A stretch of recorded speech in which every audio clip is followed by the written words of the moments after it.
তো গাইজ আমরা এখন যাচ্ছি মুভি দেখতে স্ত্রী 2। আজ থেকে প্রায় 10 দিন আগে থেকে গাইজ প্রোগ্রাম চলছে যে মুভি দেখতে যাব, কিন্তু সময়ই হচ্ছে না আর এর মধ্যে সিমানের এক্সাম ছিল, যার কারণে যেতে পারিনি। তো আজকে যাচ্ছি। क्षमा प्रार्थी हूँ देवी जी, आप बस से अदृश्य हो गई। ये बहुत दिनों तक आपकी कोई खोज खबर नहीं थी ना, इसलिए। मैं अभ्यास करने गई थी। देखा, अभ्यास, काले जादू का। काले जादू का अभ्यास।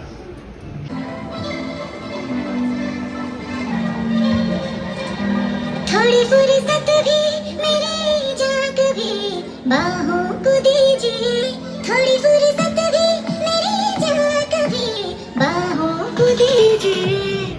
आज की रात मजा उसका आंखों से ले लीजिए। তো গাইজ আমরা গেছিলাম মুভি দেখতে।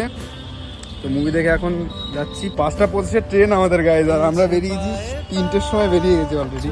এখন আমি সিনানকে বাড়িতে দিতে যাবো, বাড়িতে দিয়ে তারপরে আমি বাড়ি যাবো। তো গাইজ অনেকক্ষণ ওয়েট করার পরে ফাইনালি আমাদের ট্রেন এসছে, তো ট্রেনে উঠে পড়েছি। তো গাইজ এখন আমি যাবো ওকে ছাড়তে বগুলাতে। তুমি দেখো আমি আমার ভাগটাও দিয়ে দেব, শুধু দেওয়ার ফাঁকে তো। তো গাইজ আমাদের বগুলায় পৌঁছাতে সন্ধ্যা লেগে গেছিল। দেন তারপর ওকে ছেড়ে আমি চলে আসবো। তো গাইজ এখন আমাকে রানাঘাট লোকাল ধরতে হবে, দেন তারপর রানাঘাট থেকে তারপর বাড়ি আসতে হবে। তো ওকে ছেড়ে আমি এখন চলে আসছি গাইজ। তো আমার ট্রেনও চলে এসছে, আমি ট্রেনে উঠে পড়েছি, আমিও চলে আসছি, ও চলে যাচ্ছে। তো গাইজ ভিডিও যদি ভালো লাগে তো সাবস্ক্রাইব করে দিও। তো বাই। বসে